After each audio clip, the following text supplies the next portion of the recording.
This panel is entitled Contractors in Support of Force 21. The panel has asked that I be very brief in the introduction so that we can use the time to get into the discussion. So if you want to know how they got to where they are now, look in that what you've been given and it'll tell you. The panel chair for today is Lieutenant General Pat McQuistion. She's the Deputy Commanding General, Chief of Staff of the United States Army Materiel Command. With her, she has Major General John Wharton, the Commanding General of the United States Army Sustainment Command. Mr. Ray Schaible, the Vice President Operational Logistics at LMI. Lieutenant General Michael Williamson, who is the Military Deputy to the Army Acquisition Executive. Probably fair to say the newness is just about fallen off that uniform already. Major General Kevin Leonard, United States Army retired, Vice President of Operations, the Fluor Government Group. And Brigadier General Mark Palzer, Deputy Director for Logistics, J4, the Joint Staff. And so with that, Lieutenant General McQuistion, I turn it over to you. Thanks very much, Roger. Well, good morning, everybody. On behalf of all of the panel members, I want to thank our wonderful hosts, General Sullivan, AUSA, all of you from our defense industry, the Army staff, G4, Ray Mason, thank you so much for pulling this together, CASCOM, our partners across the Army. We've got about 48 minutes, and we've got a lot to talk about.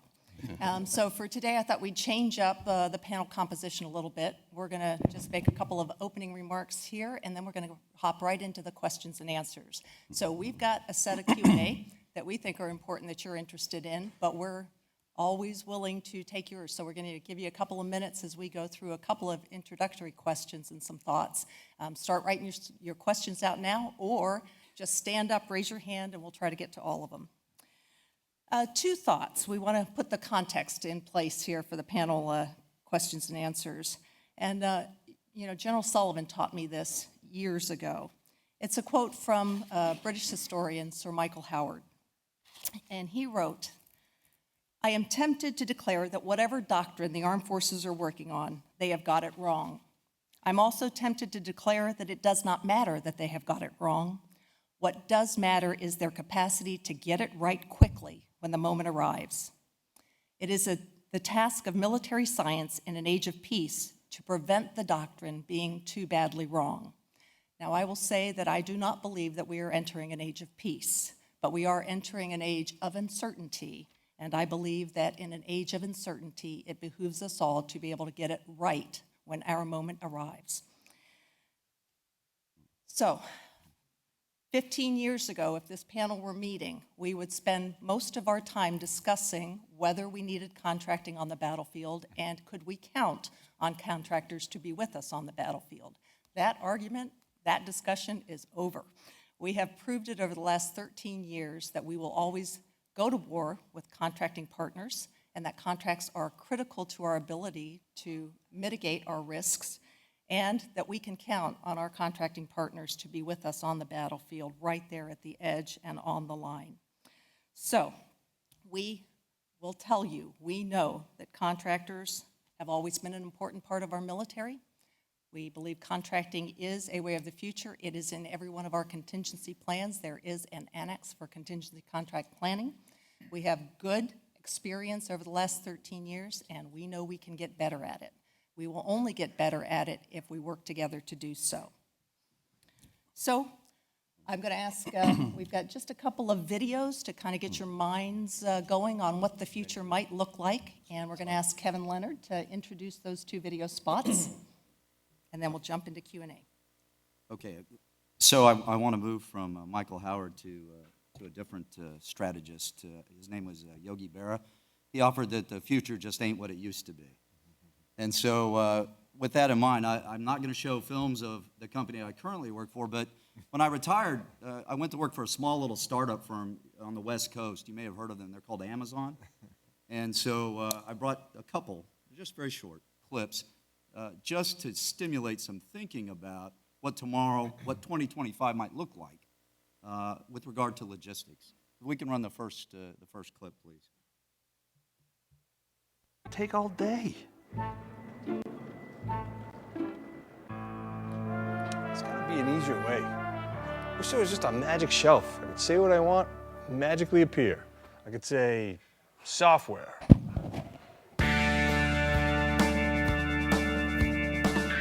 I could say shoes. DVD. That's something I'd want to watch. This is great.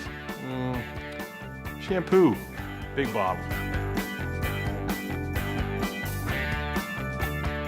Hey, more shampoo.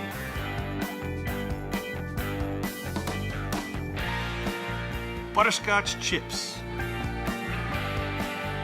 This works with everything. How about makeup?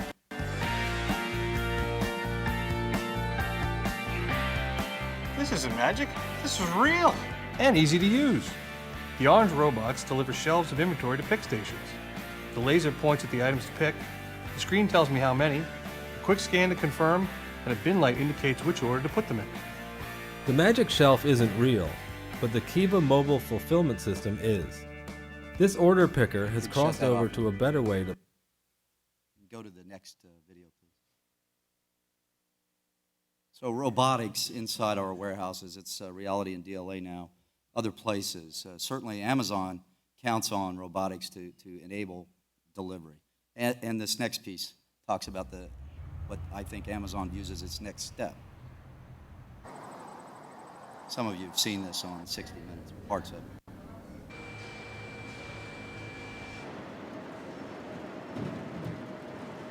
So the average package Amazon delivers is less than 5 pounds.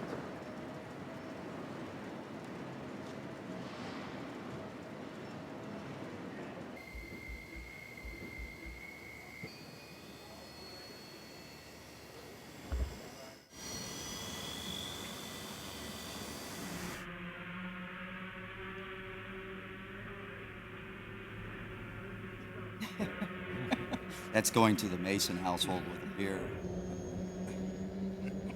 after your golf session.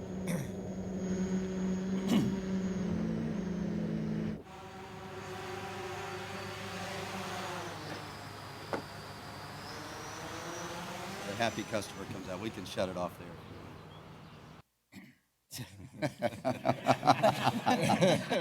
But customer satisfaction is the most important Send him a part. text. So there's a lot going on there, but the business of thinking about tomorrow, about not getting it too badly wrong, that's what this is all about.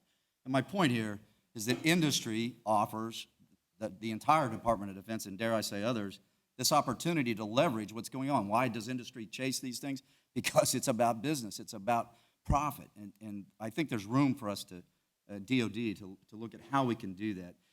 So it's all about velocity and making those kinds of things happen. And in the near future, I see reconfigurable robotics in depots. We didn't even talk about that. Right now, Kiva's just one set. There's all kinds of other robotics. 3D printers in the operational space. How about that? Why couldn't we take a 3D printer forward and make that small part, that one-of-a-kind thing that we needed? Small, modular, dare I say it, reactor-powered electrical grids. We talked about power today. Companies like NewScale and others that are developing those. Warehousing, we talked about that. Robotics to aerial delivery to velocity. How fast can you move it?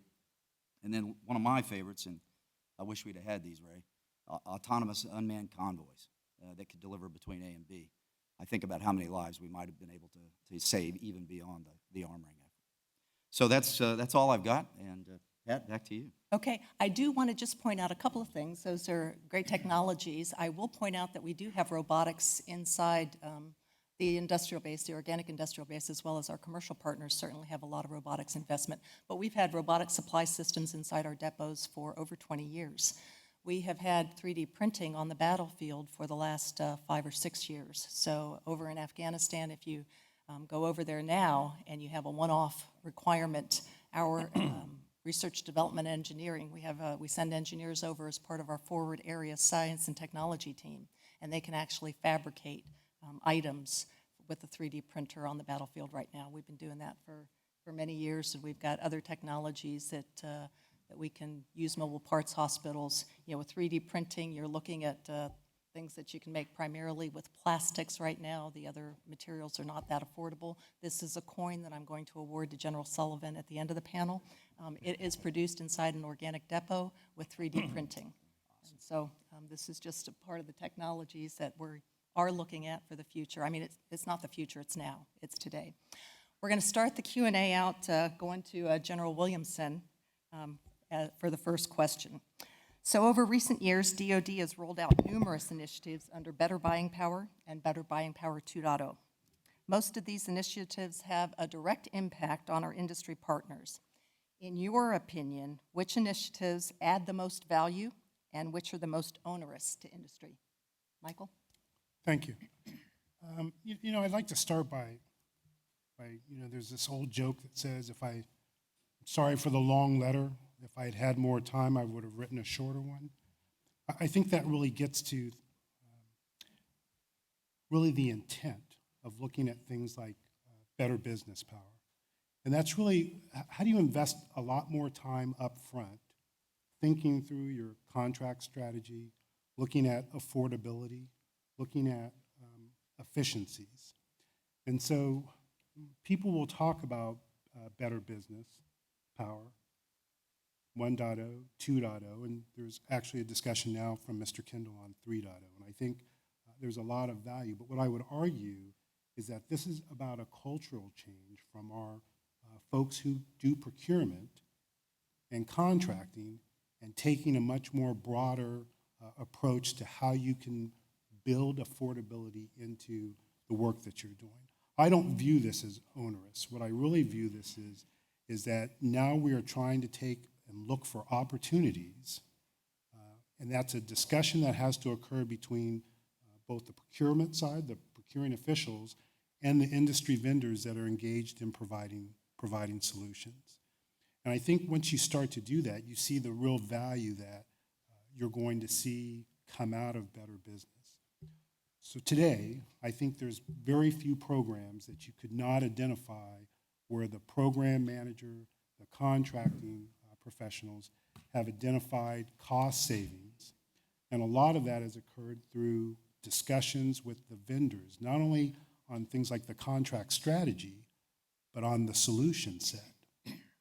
And it's a much more comprehensive view because you're looking at the entire life cycle, and you're not just looking at the initial procurement cost. What you're looking for and what the Army has to acknowledge is the total life cycle cost. And so revectoring a PM, revectoring the procurement officials to think through that life cycle and get feedback, I think is really changing the dynamic. I know in my own work, in many cases, the engagement with the vendors early on, prior to contract award, by the release of a draft RFP as an example, has allowed us to go back and look at opportunities where there are some efficiencies. And the other part of better business power that I think brings some real value is this notion that the program manager identifies where there are opportunities for savings, and the department doesn't take that money away from the programmer. Now, I will admit that they fence that off, and a program manager has to come back and ask for that funding when it's required. But in most cases, because they've identified those efficiencies, they now have the opportunity to apply that to other areas within the program. And so I think there's some real opportunities there. I think it really talks to how do we think through the life cycle of a procurement. And I guess I would challenge the aspect of it being onerous. My view is that, admittedly, we are in a cost-constrained environment. My view is that we're always in a cost-constrained environment.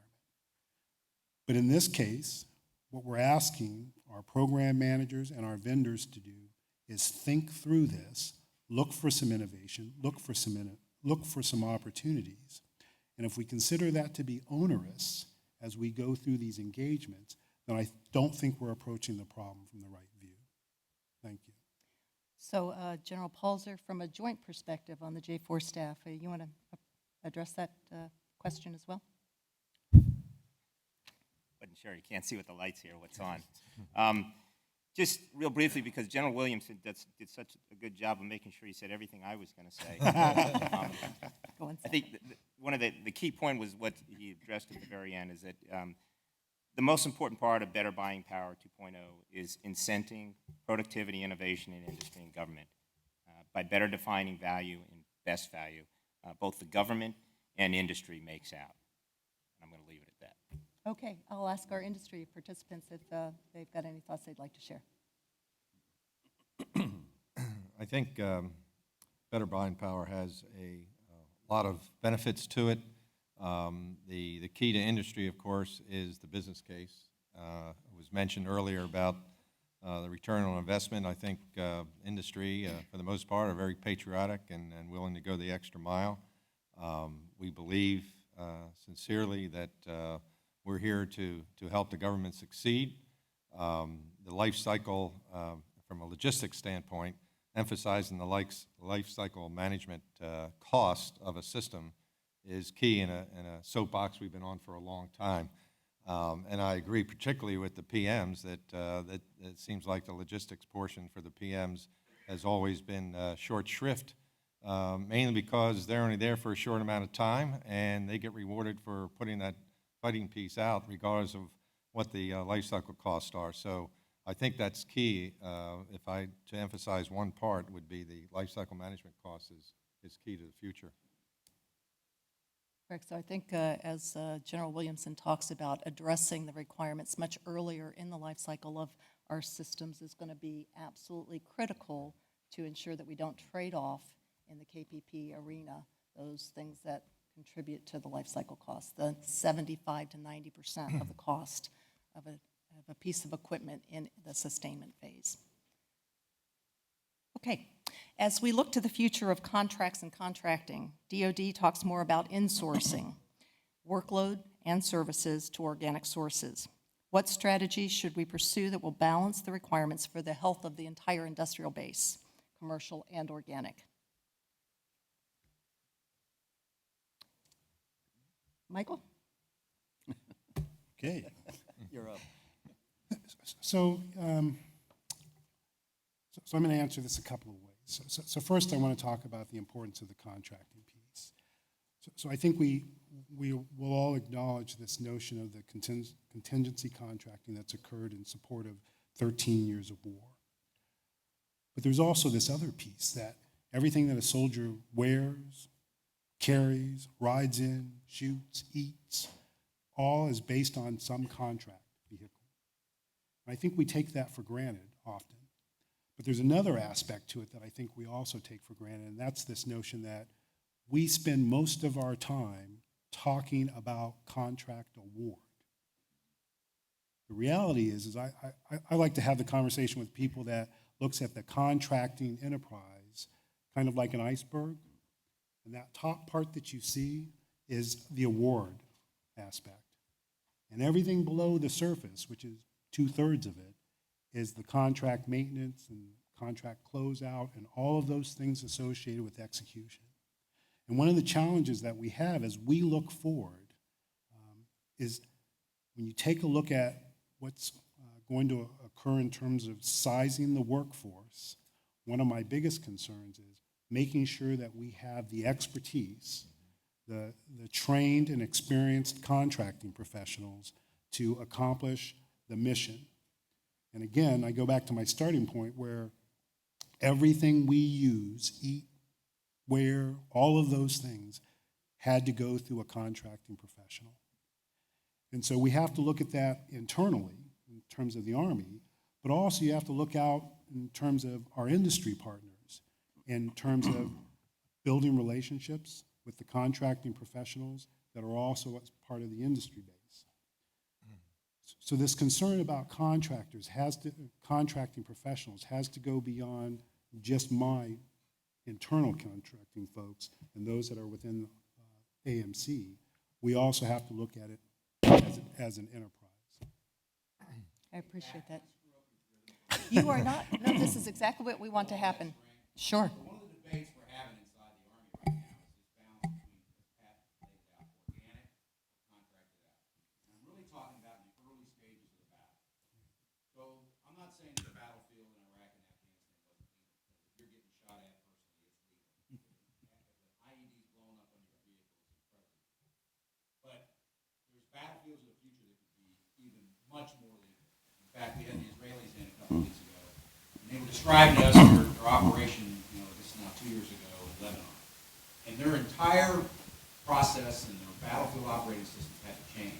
because for the first time in their history, they were under constant rocket and artillery. They really, before that, had interior lines, they did okay, so they were having to change all of their systems and how they delivered logistics and all that kind of stuff. So I thought about that and said, okay, in the early stages of a battle, like the Korea scenario, they're trading off right now force structure, saying, don't worry about it, we'll have contractors there, white trucks will be there, they'll all be there. So the question is, early in a battle, when things are very lethal, lots of artillery, lots of rockets, those kinds of things. And I'm looking at Kevin because you're kind of one of the providers. What do you think? What do you think early in the battle? Where's that balance? Where's that sweet spot between what we can get organically? Of course, in our case, most of that's in the reserve component. And how much of that can we rely and where in the time continuum? I know that's not just a super question, Right. but that is the centerpiece discussion we're having right now in force structure on the logistics side. Do you want me to take that, Pat? I will. Sure, absolutely. I think you lay out a good thing. There is a time continuum here that we have to plan for future responses. There's a time to stand up contracts. There is a time to bring on force structure, particularly out of the reserve component. What's the right balance, and what do we need to have already in place as the risk mitigator for immediate response? So earlier you made some interesting points about our force today, what our Army has become accustomed, what our joint force has become accustomed to, and where we are. So it seems to me, when we talk about how much it must be internal versus what we could contract out, we need to think about, it needs to be conditions-based. That would be, first of all, I wouldn't draw a timeline for you and say, hey, Ray, 60 days, man, contractor's got to be there. No, it really should be, what's the threat, what are the conditions? So that's part of it. I'll offer a brief anecdote. I've been doing some work in Africa, in some small places, and I had an officer get off the plane, and his first response, a younger officer, it was, where are my air-conditioned tents? Where's my ice? Okay, and this was a fairly, you and I would feel great officer. We'll leave it at that. And I thought to myself, wow, this is fascinating. We have developed this expectation of a level of comfort that we need to get away from. And I think your point earlier about training, the old train as you fight, and getting back to EDRES and that sort of expeditionary mindset, and what level you might have to sleep on your Humvee for a week or whatever. Those kinds of things that then build to that capacity over time. The other thing I would submit is you must have an industrial base, though, that's still willing to go in there at some level of risk and threat and with real capacity, ops centers and mini force providers and that kinds of capacity. Because I think you get at, if you want to use the reserves, you got to go through that alert, mode, deploy process, and who knows whether or not you'll have the time to do that. So there, if I may, that's without using both sides front and back, about the best I can do. And let me add to that a little bit here. I'm John Wharton. I command the United States Army Sustainment Command, really the executing element of AMC. And what I do, I bridge the national sustainment-based capabilities that AMC provides forward onto the battlefield. So there's an operational warfighting component to that. And sir, that's the Army's DISCOM, for lack of better words, just to understand that little gap that you were mentioning. I see General Christensen there, and I remember a slide that General Christensen made because I want to have everyone distinguish the difference between contractors, contracting, and acquisition. And we've been having a discussion that's talking about all three. So going back first to contractors, and I often get asked about log cap and the conditions of when you would exercise log cap. And first of all, I remind everyone what was log cap. And if you think about it, log cap was a specific strategy by the Department of Defense or by the Army, and that with the emphasis on that word P. And it was a program. And it was a program to offset CSS force structure. See, so when everyone comes to me and says, hey, John, what's the future of log cap? What are we going to do with log cap? And, the money's going down and all this. And I said, well, if the Army's ready to buy back CSS force structure, that's one thing. But if they're not, then we still have to count on log cap in the program. And that was all those CSS capabilities. So I think General Christian had a great slide, I remember, in the G4, and it showed contractors over time. And since the Revolutionary War, we've always had contractors on the battlefield. And the ratio has been 1-to-1. It's gone up to about 1-to-6, 1-to-7, in the heat. And then now it's tapering down. So the first and foremost thing from my lane of log cap and contractors on the battlefield is to offset CSS force structure. In this war, we also used it to offset CS force structure by the capabilities we provided. So one of the things we were briefing the chief the other day on was the futures, and what's the way ahead? So could log cap become really civil augmentation? And it also incorporates in an Army that's downsizing some of the functions that were combat support functions to offset the CS force structure. So as we look to the future, we provided linguists, we provided security, we provided dog handlers, we provided, horizontal, vertical engineering, construction. All those are functions in log cap. So what's the way ahead? We think that there may be a little bit more augmentation of log cap into CS arena, especially in an era where we're trying to help on force structure. I think, sir, going back to your thoughts on it, is it a kinetic fight or is it, a base camp, fight? And just like you said, when you're operating on FOBs, you learn different TTPs versus in an operational kinetic fight. An Army on the move is something different. We got to be very careful that we're not offsetting CSS force structure that we need for an Army on the move, in that case. So a couple other points that we're trying to do with log cap. We are trying to write regional task orders. So if I can line up a company with AFRICOM, just like our Army Field Support Brigades, we've got one line to almost every combatant commander.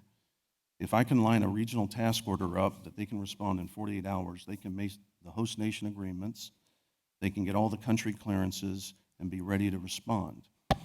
So that's one of the ways ahead in log cap of the potentials that we're looking at. So we're looking at a regionalization of a task order, one company per each COCOM that was responsible for fixing that. So I separate, and then what that does is allows the log cap contractors to work all the legal arrangements and the SOFAs, the host nation laws, getting the positioning, getting the stationing of where the equipment needs to be in a battle space. We're now incorporating log cap contractors into the op plans of all the con plans and op plans that are around the world. I was just out in PACOM about 2 weeks ago, so we're working theater security cooperation. We think that log cap in the future has a great role in theater security cooperation. And the reason why we say that, and I see General Dubik, my old brigade commander in 10th there, we were in Haiti, what we did was we ended up providing power generation, water production to the Haitians. Is in Africa, is water purification, power generation as important as a theater security cooperation plan as, a mill-to-mill engagement. So these are some of the things that we're looking at as far as log cap goes in the future, and it requires us to work with those nations, and we're almost done working with the country or the organizations that will provide us that support task orders. All the combatant commanders are very in favor of this concept, so they get their own dedicated support as we look to the future. So that's the contracting. That's contractors on the battlefield. Then there's a contracting piece, and then there's the acquisition piece, which is normally associated with, major weapon systems. And I just wanted to, it took me time to, sort through that when I was in business. Are we talking contractors, contracting, or acquisition? So let me pause there and just hand it back off to one of the other members. Sir, I think one of your implied comments there was, can we count on contractors to be on the battlefield in the heat of battle? And I think that, in my mind, that question's been answered. With the 360-degree fight these days, we don't have the FIVAs that you mentioned earlier, and we've seen it there. I have a team hunkered down in Tripoli, Libya right now, withstanding the operations over there right now. So I think you can look through phase 0 all the way through phase 5, and I think contractors are going to be there. Log cap is a great tool and vehicle to getting that in place. It's also a large part of nation building, too. As a matter of fact, if you look at statistics, a large percentage, I think it's like 80% of the, quote, contractors in Iraq were third nation personnel. They're not U.S. personnel, okay? So it's a part of nation building and building the economy up of that country as well. Could you pull up my first slide there on accomplishments today? Because 15 years ago, like General McQuistion said, well, we weren't really organized for battle on this. It was an ad hoc pickup game early on in Kuwait and Iraq. And there's been a lot of accomplishments, as you can see listed here. We've been organized for battle in that there have been offices in DOD, the Program Support Office, headed up by Gary Motzik. The J4 OCS, Operational Contract Support Office, was established. We've got policy and doctrine in place now to guide this, as you can see from the publications there. The recent joint concept was just approved by the JROC last year. The JCASO, which is a deployable asset headquartered at DLA, has been stood up. As a matter of fact, they had these operational planners at all the combatant commands putting these Annex Ws together, which basically incorporate and institutionalize contractor support planning in the op plans at the various combatant commands. We're developing a contractor optimization tool to get to your point about whether you want to do it with military, civilians, or contractor, and look at the cost associated with those trade-offs and how you put together. And then training is key, like General Williamson said. It is now incorporated in the law, in Title 10, that OCS, Operational Contract Support, has to be required in the JPME, which General Christensen is well familiar with. And then there's a broader concept being developed that looks at broader than just contracting. It's called Contingency Program Management, and that's being prototyped over in UCOM right now. Next slide. These are some of the ongoing initiatives. There are actual training exercises that are ongoing, CDREs and EDREs for deployment exercise, and we got some of these joint exercises, the OCS Joint Exercise 14 and 15 that are providing a war game venue for how contracting is considered in war games. We got courses developed, the JOPEC courses, and the Joint Knowledge Online courses. We just had a recent exercise out in Bulgaria for Saber Guardian exercise where the OCS concepts were exercised. And then there's a new concept called OMI. The contract was just awarded last week, actually, and it's to provide a proof of concept in PACOM for scalable OCS support. So that's ongoing, and then the contingency program management is being implemented. So there's been a lot of progress on how we actually employ this, and I think a lot of your questions, there's tools out there now, and there's procedures and doctrine and policy across DOPL and PF. There's actions in each of those areas to institutionalize OCS. Ray, I think what you have done is the Army G4 to really get the operational contracting support concept out, CASCOM, what they have done to start putting their arms around the contracting community and adopt the TTP and start training that in more forums. The Army Contracting Command part of AMC actually conceived and built this joint contracting, operational contracting exercise. We just went through the 5th year. Ray, you went out and visited them at Fort Bliss, I know, and many others did as well. That brought together so many organizations, not just Army contracting, but the joint contracting community. The Air Force has really taken a lead. J4 has been critical in getting it expanded out to the entire joint community. We have FEMA represented there very well. We have DCMA, the Defense Contract Management Agency, the DCAA, others. Everybody is in, but the most important people that are in this contracting exercise now are the requiring activities, because what we find is our best contracts and our best contract administration happens when we get the requiring activity involved from the concept of what they're asking for all the way through the contract administration and closeout. And I think that really shows the power of this community coming together and learning from some of our missteps in early days, and just the vision that we have so much more to accomplish, that the framework is there now that wasn't there 13 years ago. You know, in Afghanistan, I was just there and on Friday, talking to the commanders. There's 33 different log contracts out there with 9 different requiring activities. So as we retrograde out, the issue is there's a lot of talk on, do you transfer log cap to NATO and things of that nature. Now, one of the cards, I'm trying to answer a little bit of a card, and it talks about contractors and SOFAs and host nation. Well, the log cap contracts that we write in place all have, for example, provisions for human trafficking. That's not the case with the Nadeau contracts. So here we are retrograding, the same thing. Iraq came up, we were at log cap 3 and going to log cap 4, and did we want to change a contract in the middle of the drawdown when we would lose the variables to control? So for example, if we transfer it over to Nadeau right now, then we lose all the ability to surge, to retrograde, to break down base camps and move things out of there. So as you look at contractors on the battlefield, as you look at some of those rules, and as we employ them out and about, there's other laws that govern that you have to take into consideration as we're making arrangements. And right now, the real world problem is 33 log contracts in Afghanistan with 9 different contracting organizations, and how do we circle those wagons? In CONUS, we're going to go to a little bit more of a strategic sourcing and trying to put all that together, and so we can optimize all the sources. Okay, I think yes, sir. How, if at all, do you handle NGOs, Oxfam, and the like on the battlefield? I found in Rwanda that they showed up with equipment, actually water purification stuff that was bigger than anything we had. Do you just? Well, it's a Do great. you have a little hook you can hang it on if they show up?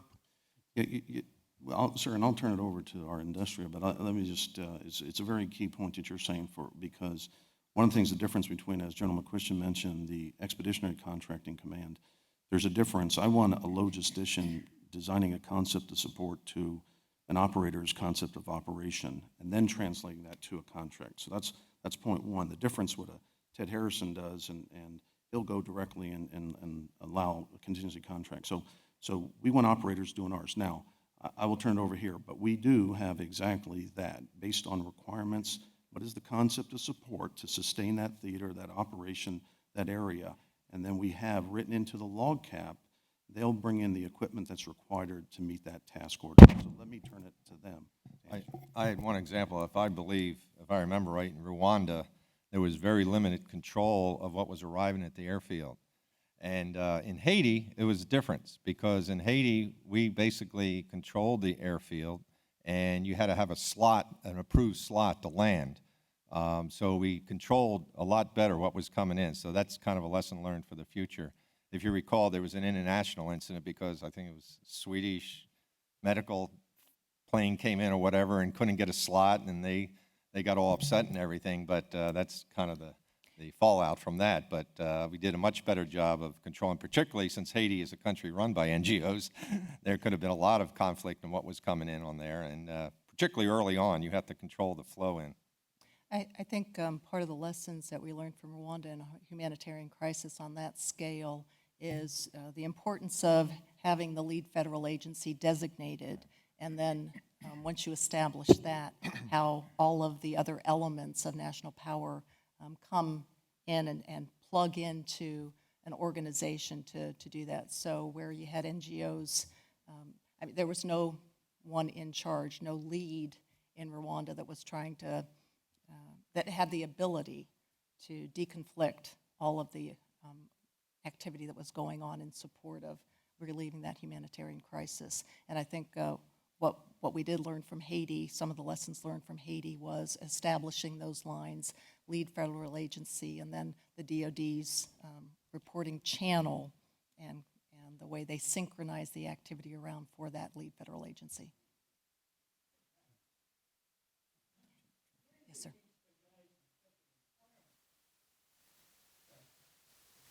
That's the absolutely greatest question so far. Yes. I think it gets back to, Ray talked a little bit about what is good enough, and as you're establishing operations for the future, that you have a set of criteria that you are trying to respond to, and then all of the requiring activities that all now have to have annexes in their con plans and their op plans, not just for contingency contracting, but for log cap specifically as well, that you set the what is good enough? Okay.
That's what those, Well, I will tell you, that's what these exercises and the JOSAC, and we do have operational contracting support embedded, training embedded in a lot of courses. Larry, if you want to make any comments about what CASCOM is doing. John, you had a comment.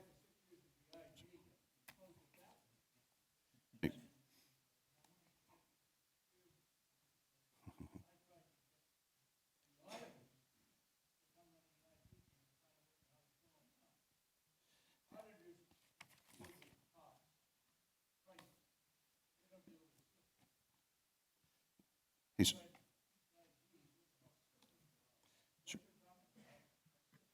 Hey, Sir, let me help a little bit here, and I won't talk the TRADOC lane, but I'll talk, lane that General Mason, General McQuistion, I have all had as our sent for.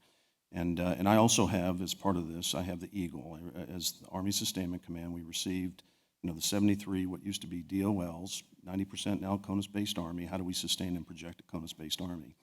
Well, what I found out in my shop is, first of all, I used to say to them that, we haven't said no into the war at all. So no one has ever said no. But what we're saying no is we put a governance in, and we are saying no. And we're asking senior commanders on a post to run a contract requirements board. And on that post, as we took over the DOLs, now LRCs, we gave back $200 million because we first got asset visibility of what we were spending. We'll give back another $200 million this second year. So, but it has to go back to a governance because you can't get to all the eachas. So what we're doing is, part of that $200 million that we're giving back is because we put a governance board in that sits around the table, and all the commanders in FORSCOM, they go to the table and they first determine if it's a requirement. And what I say, everyone, it's not a requirement, it's first a request. Then it becomes a requirement, then it becomes a validated requirement, and then it gets rack and stacked for funding, if there is funding. So it's got to go through those. So already those senior commanders on every post at FORSCOM TRADOC are putting those processes in. So now they're being able to look across, here's Eagle, which is one acquisitions contracting on a post. Here's my green suit workforce, and they're being able to cross-level to optimize and to reduce the redundancies between the contracts. So I'm giving you more of a governance of what we're doing. And in my command, I had three different, in General McQuistion's command, as I succeeded her, there were three different organizations that did contracting. All those three I just named, I had to put them all together and said, I don't want redundancy. And they now sit there when a requirement comes in, and we're going to try to team up with ASALT and get to what's known as strategic sourcing so that we can optimize and look across the board and see what contracts are already in place so we don't write a redundant contract. So that's a part from our lane at AMC and working with ASALT and our partners there. And then Larry. Sir, that is being said, like I had on the slide, and General McQuistion said that it's ingrained into the schoolhouses. Now, if I could quote from General Weish's paper, which I'd like signature as well, sir. One of the focus areas is the capability to plan, integrate, and manage operational contract support actions to include both requiring activities and contract-related tasks. So that is being taught in the schoolhouses now. Sir, and one of the things we learned from Afghanistan here, a big lesson we've been learning, is that we were real good at writing lots of contracts going in and giving the warfighter everything he needed. But in getting out, we weren't as good at that, and we needed to rethink how we did it. But more importantly, we should have been thinking that before we went in. Granted, there's not enough time to do it all, but a lot of the OCS efforts here have been towards making that a much more comprehensive look and having a more joint approach to it with less redundancy. And I'll go back to what General Williamson said too. We've focused so much of our attention on contract award, and we've gotten better at it. We can get better at it. But it's the contract administration and the contract closeout where we're going to gain most of the dollar savings in contracting for the future. Just a couple of points, sir. Last year, we had a pretty well-attended contracting summit at Fort Lee from the Army staff, ASALT, and the list goes on. And with a lot of good input from industry, we were able to look at some of the challenges we've had over the last 12 or 13 years. And so we put our heads together and said, hey, these are some things at a minimum we need to start teaching at the schoolhouse. So we identified those things. Those things are being integrated into the curriculum. And we are not only trying to teaching those in the sustainment areas, but reaching out to the other centers of excellence to get them to start doing the same. And so we'll continue to stay after that, but we do acknowledge the challenge, and we do believe down at CASCOM, it starts with good education. Very good. Okay. So as a result of this discussion so far, you just need a heads up that this is now a two-day conference. These are some really good questions. But I picked one that came up a couple of different times, and I think this threads nicely into some of the comments that the G4 made, some of the comments that the Vice made, and some of this discussion already, and it goes like this. How can the Army balance the need for innovative industry solutions against the current trend towards low-price, technically acceptable awards? Innovation is not normally low price, at least initially. I'll hop on that one first, and then maybe ask Michael and then our industry partners also. We have 2 minutes. You know, we've talked a lot about low price, technically acceptable, and I just want to, the definition for us is that at what price you would not trade off one more element of performance. And so we do consider it is a best value approach to contracting. And what we are looking at is for who can deliver those absolutely required set of specifications to that contract at the best price. And so we do think it's the best value approach to contracting. It does not always get that kind of shine on it when you're talking to people that are trying to respond to those kinds of RFPs, but we do think it's best value. I will say that innovation, I think we're open to bold ideas now, even in contracting strategy. And John Wharton talked about strategic sourcing opportunities. So how about if industry comes to us, sometimes you have better visibility of what services you're providing to multiple requiring activities, multiple contracting officers. What about you bring in some opportunities to consolidate? We're trying to put together, our virtual contracting enterprise and get better visibility of the contracts that we let. We can do that across Army Contracting Command. That's about 2/3 of the Army's contracts, but there's another 1/3 out there that the Army's doing. What about the other joint services that you're providing? If industry's interested in doing this in an innovative way, how about bringing us opportunities where you can consolidate what you're providing? Well, there's no question that LPTA is a concern in industry. Obviously, we recognize the fact that we're in a cost-constrained environment, and every government office has to look for ways to save money and reduce and make best use of their budget. On the other hand, we feel that the government is potentially losing a lot of long-term expertise, people that have been doing work for quite some time, that have a level of expertise that's really hard to achieve under an LPTA procurement. There's no doubt that there are some tasks out there that LPTA is perfectly suited for. So I think you have to be judicious about where you use LPTA. On the other hand, industry is also sharpening their pencil, and we are looking at ways to reduce our costs as much as possible while maintaining the quality and consistency of our support that we give to our government clients. There's no doubt about that, and there's a thing out there called a RAP rate. And I know we're looking at reducing our RAP rate, and so there's no question LPTA is an issue. We like best value, obviously, because we think it's a win-win situation under best value. The government gets the best support possible, and the industry gets to employ its experienced people. Okay, any closing thing from? Okay. Good answer. Thank you all for being part of our panel. Okay. This is another reason, this panel right here, why this kind of hot topic is a good deal, because there's lots of knowledge being dispensed here, and some pretty important subjects being discussed.